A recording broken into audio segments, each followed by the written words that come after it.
Hello everyone, welcome back to my channel. In this video, we'll explore NoSQL database, that is MongoDB, and we'll build one REST API Spring Boot with MongoDB. Without further delay, let's get started. What is a MongoDB? MongoDB is a NoSQL database. It will store the data as a documented model. So coming to the MySQL store the data in the form of table, rows and columns. You see, this is the RDBMS database. So it will be structure will be database, inside database tables. Inside the tables we have the rows and columns. While coming to the MongoDB, it is database, collections, documents and fields. So here tables equal to the collections, rows equal to the documents, columns equal to the fields in the MongoDB. So there is employee. So employee ID, first name, last name, address. It will store directly in the JSON inside the database. And why we need MongoDB, where we need to use. So we'll see one real-time use case here. So for example, there is a e-commerce application like Amazon and Flipkart. So in this e-commerce application, there is a multiple services like product service, payment service, order service, user service. So whenever you want to log in into that application, we need to create the account. So in this case, first we can create the account using the user service. So whenever user is created user service, so we need to send the confirmation email to the users. So that is like notification service. This notification service will handle all the notifications. So if you want to send this user confirmation email, then it will call to the notification service. This notification service will send user confirmation email. In the same way, if the user is ordered something, then order service will send email to that user, and the same way, while placing the order, user will do the payment. So from the payment service, it will send a message to the user saying that payment is successful or failed through SMS. So again, it will call to the notification service. And finally, once the order is placed, then we'll send the invoice. So in the invoice, we'll have all the product details, product name, price, quantity, and payment detail. Everything will be there, and the template will send as a email.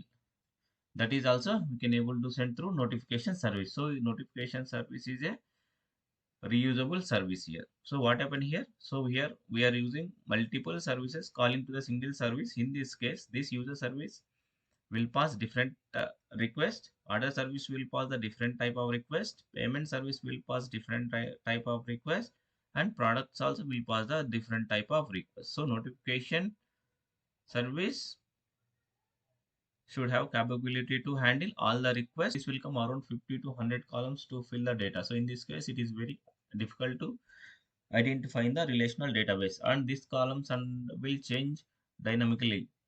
Also, if they don't want to save this field, then again they will change that column name, then it is impact on the relational database. Again, we need to change the table structure as well. So in this case, we can go with the MongoDB. In the MongoDB, it will directly store data as a JSON, and it will, so there we no need to define any kind of columns, right? So there, based on the JSON, it will automatically insert data into that documented model in the Mongo database. So in this case, it is preferable to use MongoDB. So this is one real-time example where we need to use the MongoDB. So now we'll try to build one REST API using MongoDB Spring Boot. Okay. Spring Boot application will start from start.spring.io. So I'm selected like Marvel, Spring Boot version 3.3, and here I'm giving this group ID as a tech and artifact name like Spring-Mongo, and here package name is comrade azetic only I have mentioned. Now we'll define the dependencies. We need dependency like web and MongoDB, then Lombard. Now we'll generate this project. So project is generated. We'll import this project into IntelliJ IDE. So now if you see the pom.xml file, what are the dependencies we are using as per this service implementation? So we are using MongoDB related dependency and web and Lambda. Only three dependency we are added. Now we'll create project structure for this service implementation. So first we'll create model, or you can create like entity, either entity or model or collection, whatever you're familiar, you can create that one. Then you can create the repository. Then we'll create service. Then we'll create controller. So here our use case is we'll create one employee service in this using MongoDB Spring Boot, and we'll try save employee, and so we'll create one employee class. This is my entity. So in this employee class we'll create properties. We'll assign the private string id, private string first name, private string last name, private string city. So this is the employee details, and to make this one as entity for this MongoDB, so we need to use annotation data from the Lambda, that is Lambda. After that we can use the document. So because in the MongoDB we need to store all the records in the collections as a document model. So you can use annotation document, and inside you need to pass the collection. So what is the collection we are using here? Employee. So we'll specify collection name also employee, and we need to give id for auto generated id. Okay, so if you see, this is the document from MongoDB, and collection also from the MongoDB, and data is from Lambda. So this is our entity class. This is now it is ready. So with this we'll perform save employee, get employee by id, get all employees, and delete employees. We'll perform this CRUD operations. So it will store data in the document model in the MongoDB. Okay, now we'll create the one repository for this. So repository we can use employee service. So it is interface and extends Mongo repository, but in the JPA level usually we'll use JPA CRUD repository, but here we are using MongoDB, so we need to use Mongo repository. And interface level we need to specify annotation repository to make this class as a repository, interface as a repository. Then next we can go with the service. We'll create one employee service. So okay, here I mentioned wrong name, so we just refactor. This should be employee repository, not service.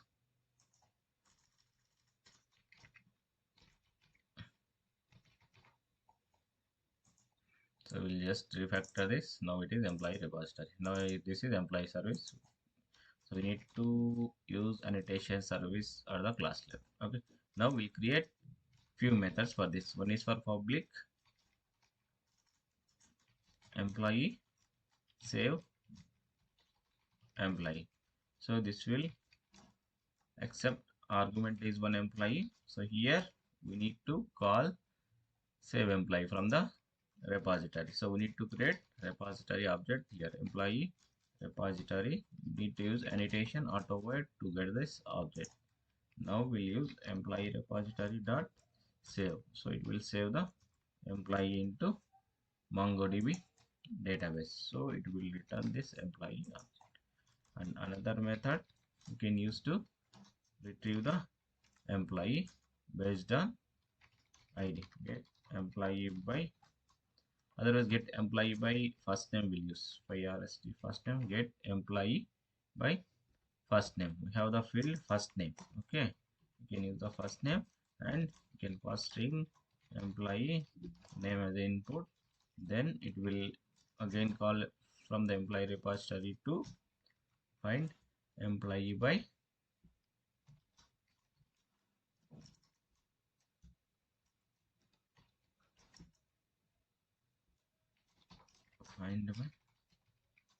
employee first name. So we need to pass employee name.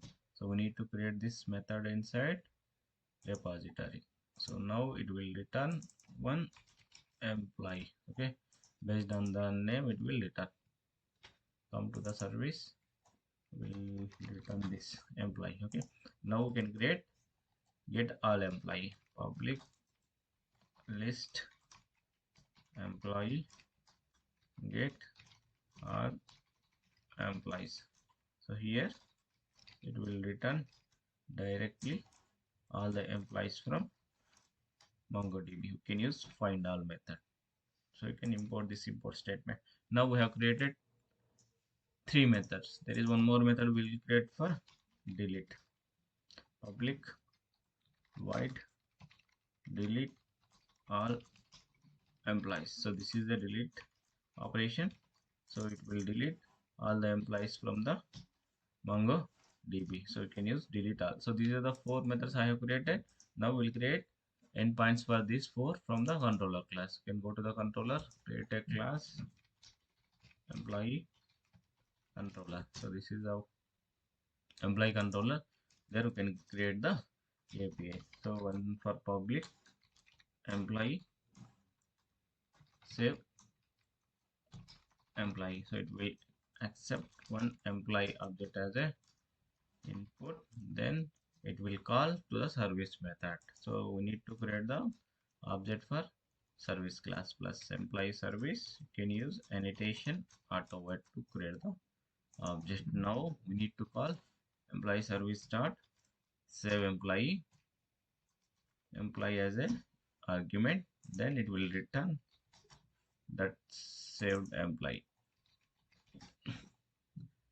So this is annotation post map. Because it is save operation, we need to use the post mapping. To make this one as a REST service, we need to use annotation REST controller and annotation request mapping. In the request mapping, we use API slash employees. So API slash employees, and we can use HTTP method as a post. It will insert employee into the MongoDB database. Okay, now we can use to get employee. Okay, public list employee, list of employee, get all employees. So here no argument is required. Now directly employee service dot get all employees from the service we need to call. Then it will return all the list of employees from the MongoDB database. So import drill package, it is annotation get mapping because it will get all the employees. So this will create two more, public void delete all employees. So employee service dot delete all employees. It won't return anything. The HTTP request method for this one we need to use delete mapping. One more API for get employee by first name. So here we need to pass string as a argument. For that one we need to use annotation path variable and string employee first name as input. Now we'll call this method employee service dot get employee by first name. It will return the employee. So for this one we need to give get mapping, it is retrieve operation, and also we need to pass employee first name as a input for this from postman. So then only it will accept this input and it will find the employee which is having first name and it will return to the employee object back. So here we need to pass employee first name as an argument. Okay. Now our REST API is ready. We need to add the database properties related to MongoDB database. So we need to install in MongoDB in your system. So I'm opening MongoDB in my system. So here is my MongoDB database. So here is the URL localhost 27017. So I need to add database properties. This is the URI for this MongoDB and this is the database I'm given text. But I'll delete this test database and automatically it will create this database also while performing these operations. So server port number I given 9898. My Spring Boot application will run on this port number. So we'll start this application now. Application is started now. So it is connecting with MongoDB. Port number is 9898. So in the MongoDB there is no database with the text. Now we'll test this application from Postman. So you can open Postman. We'll test all these APIs from the Postman ones. So we'll cross check what are the APIs we created. One is for save employee and it will expect employee as an argument, and another one is for get employee by first name. So based on the first name it will get the employee, and another one is get all employees and delete employees. So these four APIs will test it from the Postman now. So application is started. Now we can go to the Postman. So this is the employees. I'm using post. So first name, last name and city, and you can insert this. Now you can see it is written ID, first name, last name and city. If you go with the database and you can just refresh, so it is created test database, and if you see this is the employee. So this is the record. It is, so it is not a record, it is like document model. So this is the JSON, it is inserted in the MongoDB. Okay, so if you want few more records you can just insert. So first name, last name like text, and city is same. I'll insert. The second document also it is inserted into the database. You want to perform delete. So if you try to delete, so it is deleted all the employees. Now you can try with this get operation. See, there is no data in the database under employee collection. If you want, you can again insert from post. You can insert, it will inserted one element. You can refresh. This one you can refresh. One entry is available, and you can again retrieve these elements. One object. Okay. So now we'll do one more API. So now we are done with save, get all employees, delete all employees. We'll try with get employee by first name. If you see in the database, there is a one entry. The first name is AJ. We'll perform same thing from here. We need to pass path variables using /AJ. You can hit this one. See, it is in the MongoDB. So like this, you can test the MongoDB operations from the Postman. I hope this video is helpful for you. Please like, share and subscribe my channel for more content.